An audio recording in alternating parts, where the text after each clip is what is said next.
Welcome back to another Post Media Senators panel. I'm Bruce Garriock, pleased to be joined today by former Senators defenseman Wade Redden, and he'll be put in the club's Ring of Honor, the first player on December 12th against the Anaheim Ducks. And Wade, thanks for joining us today. And I think when I looked at the video of Chris Phillips informing you that you were going into the Ring of Honor, this caught you off guard. Well, yeah, I was just setting in. I was in the same seat I am right now, actually, to have a little chat with the development team, and in walks Big Philly. So it was, it kind of caught me off guard. Obviously, a huge honor, and try not to, when you think about, I've had time now to kind of think about what that means and stuff like that, and just the magnitude of it. It's something I'm really proud of, and something that was very humbling. Obviously proud of my time in Ottawa and my time with the team there. So, it's just amazing, really, to kind of be recognized like that. Wade, when you take a step back, I think when you're in the middle of it, sometimes you don't realize how special it is being in the NHL. Do you think when you kind of take a step back, when your career is over, you kind of appreciate it a little more too? 100%. Yeah, when you're in it, I mean, it's just your day to day. It's the next game, the next practice to kind of, whatever your routine is, to kind of get ready, and kind of the mental warfare. I've kind of laughed about it because I've always said, even the famous line, the best of days, the worst of days. Like, it's obviously, when you look back now and you remember all the good times, and that's kind of what stick out to you the most. But for sure, when you're in it, you don't really take the time to look at the grand scale. I mean, it was a special time for me, and the years and games and everything that I certainly in Ottawa was a highlight for me in my career. But to look back at your career, when you're done, you get a chance to kind of appreciate it more. When you look at those, having a guy like Chris Phillips tell you too, I mean, that's a guy. I mean, you guys live together, right? In your first few years in Ottawa, you spent a lot of time together. Oh, yeah. Your families are good friends. I mean, that must have made it special too. I mean, that's a guy you've had a good bond with over your Oh, life.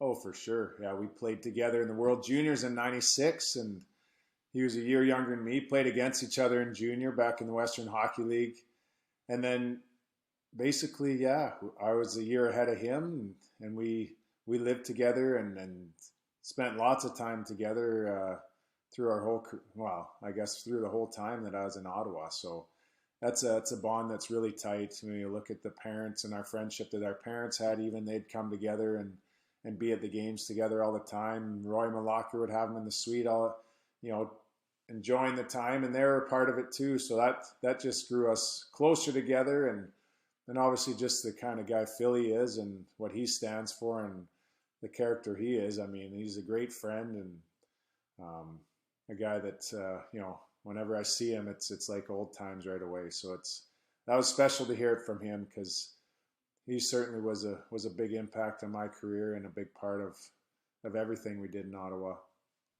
Wade, I think one of your legacies in Ottawa will be Wade's World, and your parents would go up in that suite, right? You would go up after every game, wouldn't you, and say hello, or try to, if you Yeah, could. yeah. A lot of games I think I started bringing them down to the room because it was just Right. Yeah. easier after a while. But man, there's a lot of kids that I got to meet and kind of had, saw multiple times. And even I had a chance when I was back in Ottawa at training camp. The kid that was there, Julian, was the first kid that kind of helped with the grand opening of it. There's kids that even through 65 Roses, the Cystic Fibrosis Yep. sports club that I was the spokesperson for too. So I grew a lot of friendships and great memories from those days, and that is something I'm very proud of. And when I look at all the kids that came through there, and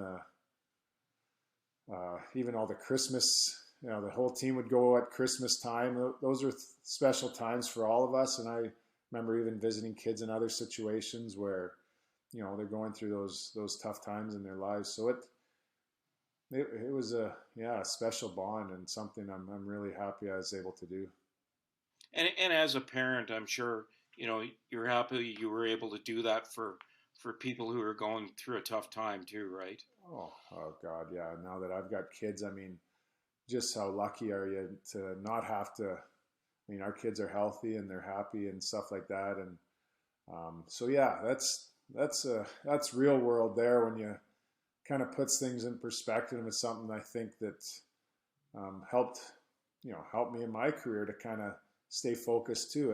I mean, as much as they say they enjoyed it and helped them, I think it was a coming back my way too. The energy and kind of uh, I guess just the support I felt from them, or just the mentality or appreciation you have for what you can kind of have great gratitude for all I was blessed with. So I took that away from them, and but certainly was uh, created a lot of great friendships, a lot of great memories, and something that like I said, as a legacy or a thing you look back on my time in Ottawa. That's something I was really proud of be able to do. You know what? I think I'd be remiss if I didn't ask you, what team. Um, I think it's, and I'm probably going to put the answer in your mouth, but I think the 2003 team is that the one that hurts the most.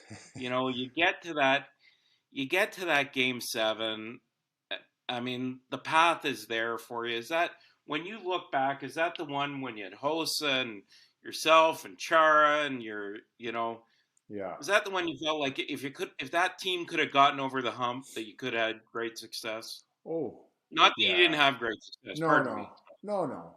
There's we didn't quite reach the mountaintop, though, that's for sure. And that is the one that I've said in past before when talking about this, that um, yeah, I mean, we won the President's Trophy that year. We had a great team. We get down 3-1 to Jersey in that series, and I remember after Game 5, actually, I sat beside Alfie in the locker room, and we just grinded. I mean, I think we kind of got away from our games. Certainly, games. Well, we lost games 2-4, and then come Yep. back for Game 5 and win that one in a great battle, and play in the right way, the way we need to. We find a way to win Game 6. So I remember, yeah, we thought we were going to do it, and it was just such a tough loss. When you come down to the end of the game and late goal to lose it. I remember even I think about it still. I mean, obviously, I was on the ice for that goal, and it was kind of a miscommunication, or whatever. But I remember even a shift or two before, and I had a shot. I think I faked a shot on Pandolfo. He kind of bit on it, and I went for a shot, and Brodeur made the save. And then just as I released the puck, I think Daka was on the short side back door. If I just fire it like a foot wide of the net, I think it's a tap in. So uh, I got to go back and watch that, because no, maybe I shouldn't. It might just maybe bring up more maybe not. bad memories. But no, those memories stick out probably more clear than any, because we were right there, like you said, and that was probably the closest we got, other than the fact we went to the final. But I feel like that '03 team was, yeah, that was a team right there. But think about it too, Wade. Like you had a chance here to be part of something special, right? Like I think about that Friday night game in Detroit, where you had to win to make Saturday night against Buffalo meaningful, and you scored the winning goal in that game, if I'm not mistaken, Yeah, right? yeah. Well, And that was your first trip to the playoffs, right? Yeah, yeah, '97.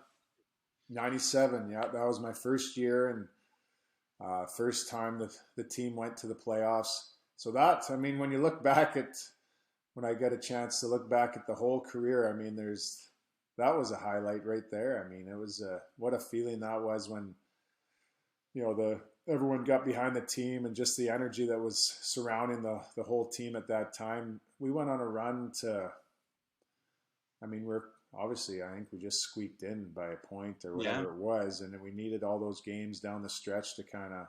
I think we're battling with Hartford and a few other teams to kind of get in, and yeah, game 81. I think I scored with a minute or two left in Detroit.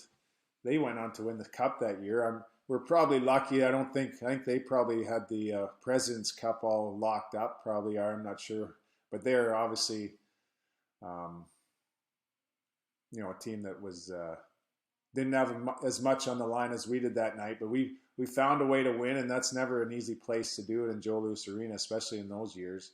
But and then leading to the big 1-0 win against Buffalo, which was just, even when I see some highlights and just the crowd, it was like none other. I mean, it was a energy in that building. It was, you can even hear it on the TV when you watch highlights. It was just a constant buzz in the arena. So, and that was a great feeling to win that one. Before I let you go, I would just want to ask you about your current role, and you're working in the development department with the Senators. You work with Jesse Winchester and Sean Donovan a lot. That's something I think you did for the Nashville Predators before you came here. Yeah. How nice is it to be back involved in hockey and back with this organization? Oh, it was super exciting. I know, like you said, I did a few years with Nashville and had a great experience there and working with some great people. And then I've always kept in touch with Sean. We only played the 1 year together, I guess, in Ottawa, but we kind of had a close relationship, and he's been kind of doing that since he's been done. And Jesse, and I played with him too, and both great guys. So to join those guys was kind of the key for me to work with those guys, but obviously to be back in Ottawa is huge. Just to kind of be back with the team and enjoy working with the young guys, to kind of see, just be a positive influence for these young guys that are trying to cut their teeth and make their way to the next level. So I feel like, yeah, my experience and what I've been through, some of the good and the bad things, you can kind of relate some of that and try to help these guys as much as you can. So it's fun to be around. It was fun to be back in the old rink again and back in the dressing room and kind of be a part of that, because it's a lot of excitement around it, and it's a pleasure for me to kind of, or a privilege, I guess, is what it is, to kind of be back and doing it again. One guy I'd like to ask you about is just Jake Sanderson. I was saying it to someone the other day that I think he's put himself in the conversation for the Calder Trophy. I think he's been that good. You amazed by his poise? Yeah. Well, even just seeing him, I guess I came to development camp in the summer. He wasn't able to skate at all, but just watching him, I guess just his mentality or just his habits, kind of even how focused he was to get healthy and how hard he trained. And you can kind of just see he was a step above everyone else at that point. And then when we got a chance to see him in rookie camp and main training camp, I don't think there was any question what everyone thought of him and what he could be. And so yeah, he's proven that now. I mean, he's playing lots. He's playing poised and doing, just a solid presence out there all the time. And I think he's just going to keep getting better. So obviously the team's been struggling, so that's been tough, but he's been getting an opportunity. I think he's been doing a great job. So that's exciting for him to kind of get in the league. And like you said, I mean, if he's not one of the top rookies, he's right up there with, some of the top D, in a lot of ways. So he's that good. He's that strong. He can skate. He can make plays. He's got poise. So a lot of excitement for him and a great kid all together. Last question for me, because I got to get down those tables. I'm in Vegas here for the game against the Knights tonight. I'm kidding. But last question. I think you had a chance to spend part of the weekend with Alfie at the Hockey Hall of Fame and attend the ceremony. Just last thing, what did that mean to you, Wade?